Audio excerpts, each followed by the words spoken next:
नमस्कार देशवासियों, मैं जगन्नाथ कुशवाहा आज वाराणसी में लोहता स्थित जो विधानसभा शिवपुर अंतर्गत आता है, वहां पर प्रतिभा सम्मान समारोह का आयोजन किया गया था। उस आयोजन में जो बालक और बालिकाएं 80% के ऊपर नंबर हाई स्कूल और इंटर में प्राप्त किए हैं, उनका सम्मान किया गया और बड़ा उत्साहवर्धक कार्यक्रम था। प्रतिभाओं का पूरी तरह से सम्मान हुआ, उनके अभिभावकों का हौसला अफजाई किया गया और कार्यक्रम के मुख्य अतिथि जिला परिषद की अध्यक्ष पूनम मौर्य थी और विशिष्ट अतिथियों के रूप में गणमान्य लोग बैठे हुए थे। बहुत उद्बोधक भाषण मिर्जापुर के ARTO ने अपनी बात रखा और बच्चों और अभिभावकों से को संबोधित करते हुए जो प्रतिभावान बच्चे थे उनसे कहा कि पढ़ लिख कर के बच्चे चाहे किसी भी पद पर चले जाएं, कभी माता पिता से ऊंची आवाज में न बोलें। माता पिता का सम्मान ही भगवान का सम्मान है और उनसे बड़ा कोई दुनिया में भगवान नहीं है। ARTO साहब ने कहा कि मैं माता पिता के सम्मान से, उनके आशीर्वाद से बच्चे हों चाहे बच्चियां हों, यही आगे बढ़ सकते हैं। आगे बढ़ने के बाद भी कभी माता पिता का अपमान न करें, कभी ऊंची आवाज में न बोलें। ये अपने संबोधन के उसमें कह रहे थे। मैं उनका पूरा संबोधन आपको सुनाता हूं और ले चलता हूं आपको उनके पास।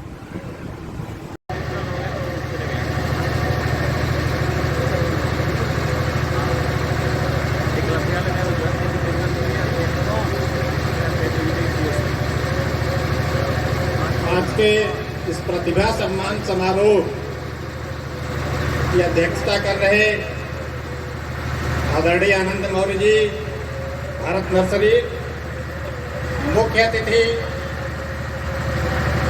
माननीय पूनम मौर्य जी, अध्यक्ष जिला पंचायत वाराणसी,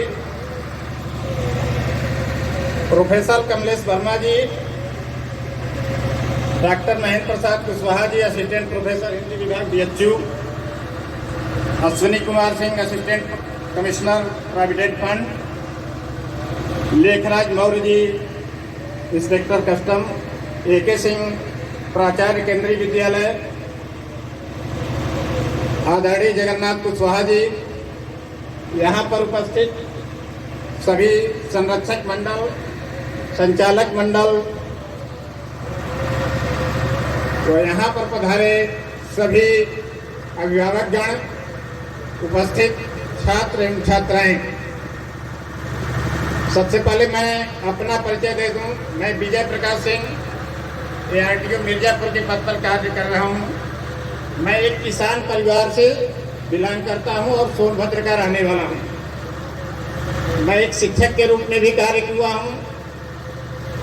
उसके बाद 2011 में मैं सेलटेक्स में, 2012 में BDO के पद पर चयनित हुआ था और 2013 में ARTO के पद पर चयनित हुआ। तभी से लगातार मैं ARTO के पद पर कार्य कर रहा हूं। आज का यह सम्मान समारोह सुन करके काफी हर्ष हुआ और यह पता चला कि यह सम्मान समारोह लगातार 10-15 वर्षों से लगातार आयोजित किया जा रहा है। आज मैं इसमें बहुत कम शब्दों में अपनी बात रखना चाहूँगा और मेरी बात केवल बच्चों के लिए, इसमें कोई राजनीतिक या कोई अन्य बातें नहीं होंगी, केवल बच्चों के लिए।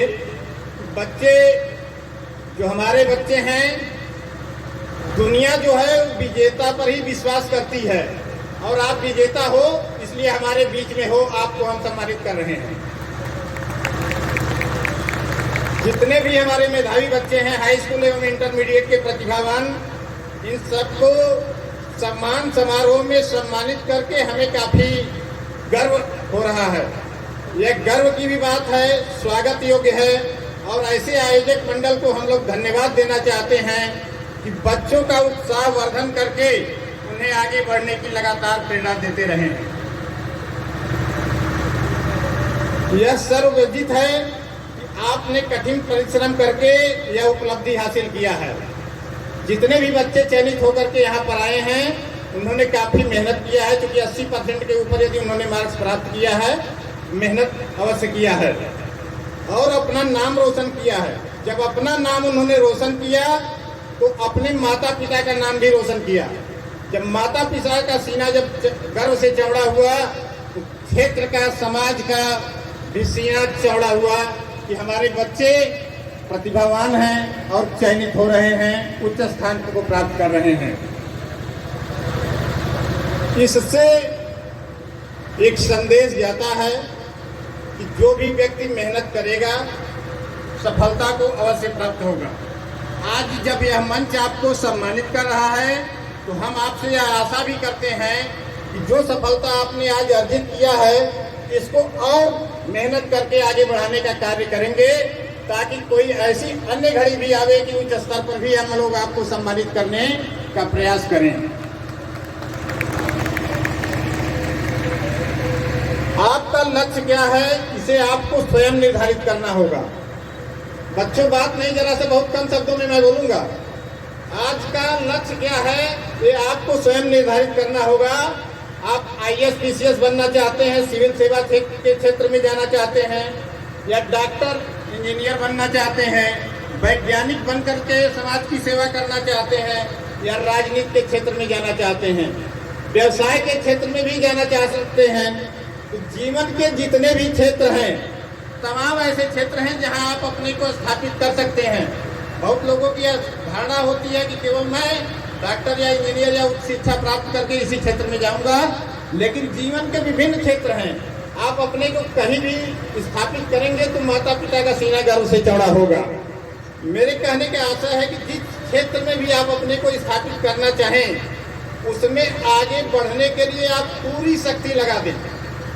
पूरी शक्ति लगा दें तो आपको सफल होने से कोई रोक नहीं सकता।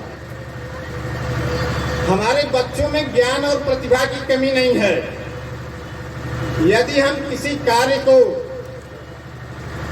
दृढ़ निश्चय के साथ कठिन परिश्रम करते हुए लगातार कोशिश से किसी कार्य को करते हैं तो परिस्थितियां स्वतः ही आपके अनुकूल होने लगती हैं और आप सफलता को प्राप्त कर सकते हैं। अपने सपनों को पूरा करने के लिए हमारे पास मजबूत इरादा होना चाहिए। मतलब हमने निश्चय कर लिया कि मुझे डॉक्टर बनना है तो बनना है, हमको इंजीनियर बनना है तो बनना है, हमको IAS बनना है तो बनना है। कोई शक्ति रोक नहीं सकती अगर आपने दृढ़ निश्चय कर लिया तो हमने निर्णय कर लिया तो उसे पूरा करने के लिए अपनी पूरी शक्ति लगा दें।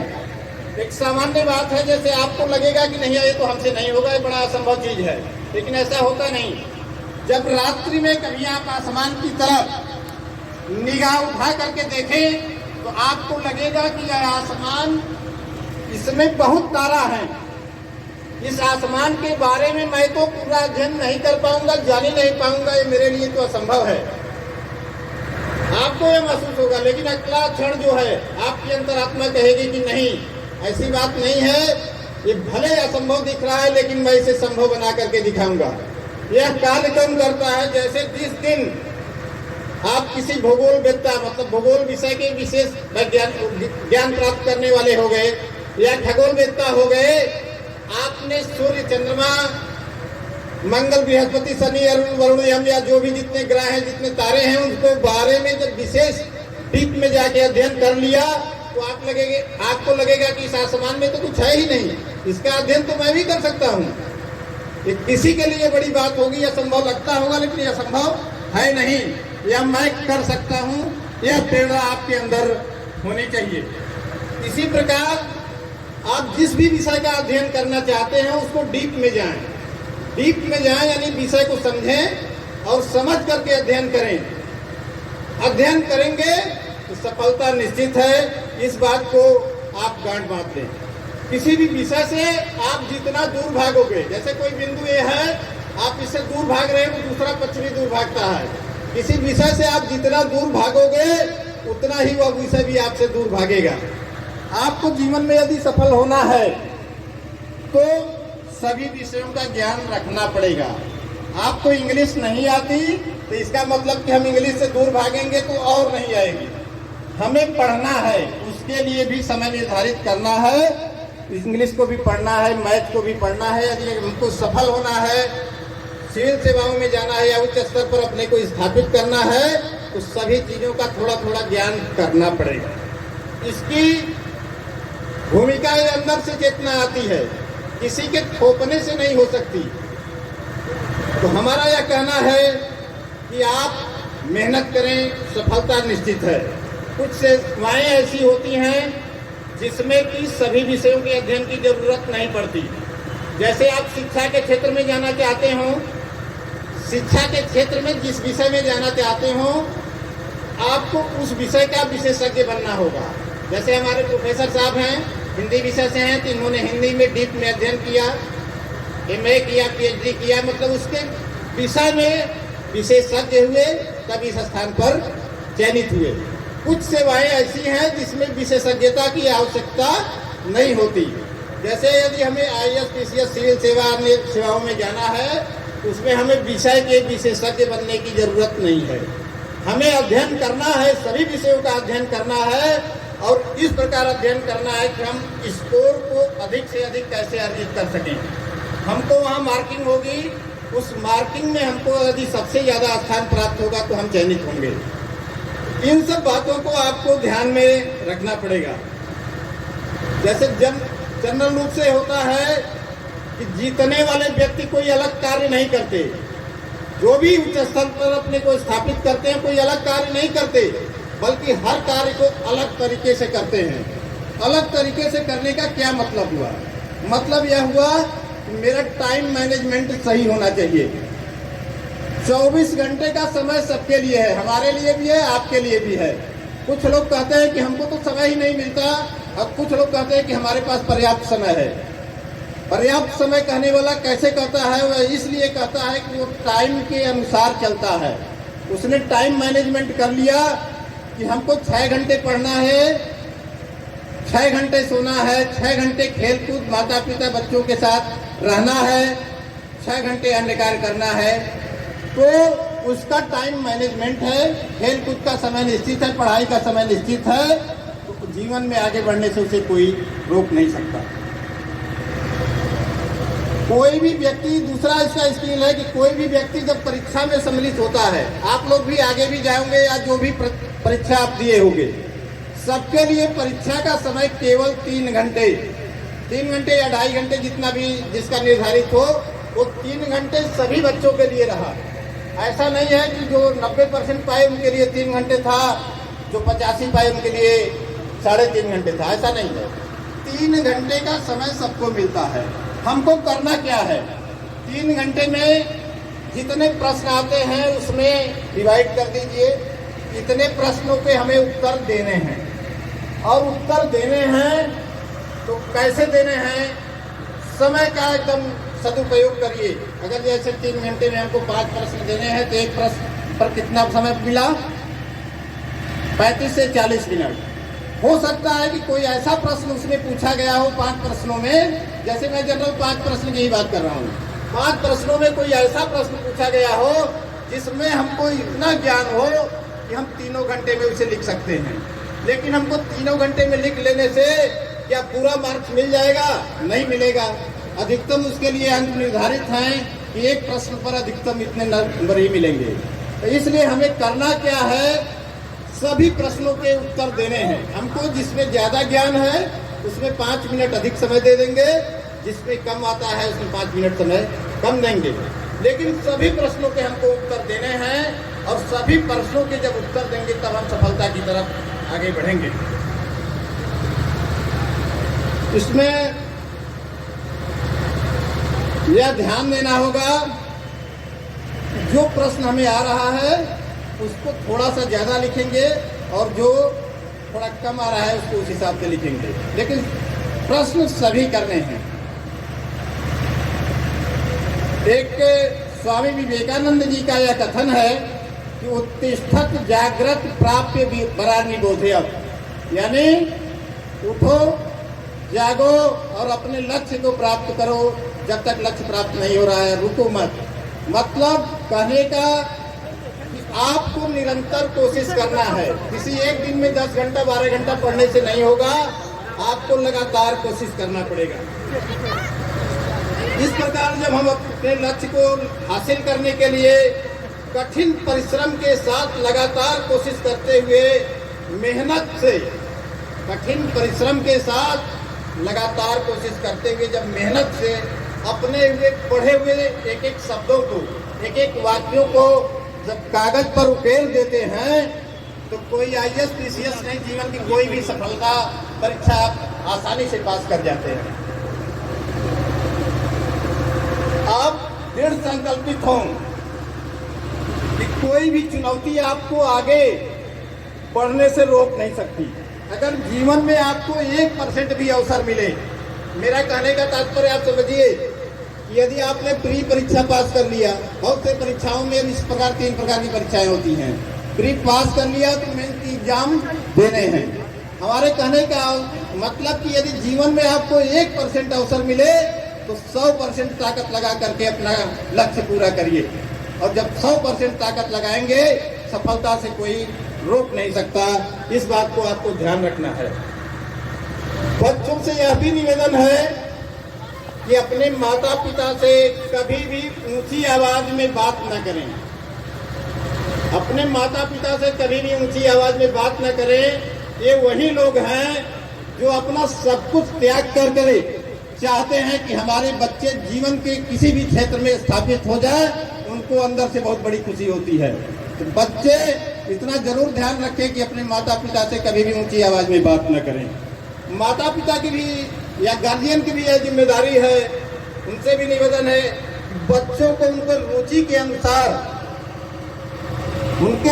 के अनुसार विषय पढ़ने के लिए प्रेरित करें। अपने रुचि के अनुसार यह न थोपे कि आपको डॉक्टर ही बनना है, आपको इंजीनियर ही बनना है, आपको IAS ही बनना है। बच्चे की रुचि है यदि मैं डॉक्टर बनना चाहता हूँ, पूरी ताकत आप उसको डॉक्टर बनाने के लिए लगाएं। उसका अगर दिली इच्छा है कि नहीं मैं IAS PCS सिविल सेवा में जाना चाहता हूँ, उस क्षेत्र में उसको आप पूरा सहयोग करें। इंजीनियर बनना चाहता हो उस क्षेत्र में सहयोग करें। यदि वो बड़ा व्यवसायी बनना चाहता हो तो आप ऐसे उसको संसाधन उपलब्ध कराएं, वह उस क्षेत्र में आगे बढ़े। वह राजनीति के क्षेत्र में भी यदि जाना चाहता हो, बहुत से बच्चे मना करते हैं, ऐसा नहीं है। यदि उसकी दृढ़ संकल्प है, इच्छा है कि नहीं हम उस क्षेत्र में ही जाएंगे, तो उसके रुचि के अनुसार उसे आगे बढ़ने को प्रेरित करें, जिससे कि वह बच्चा उच्च स्तर पर पहुंच करके अपने आप को स्थापित कर सकता है। हमें आशा ही नहीं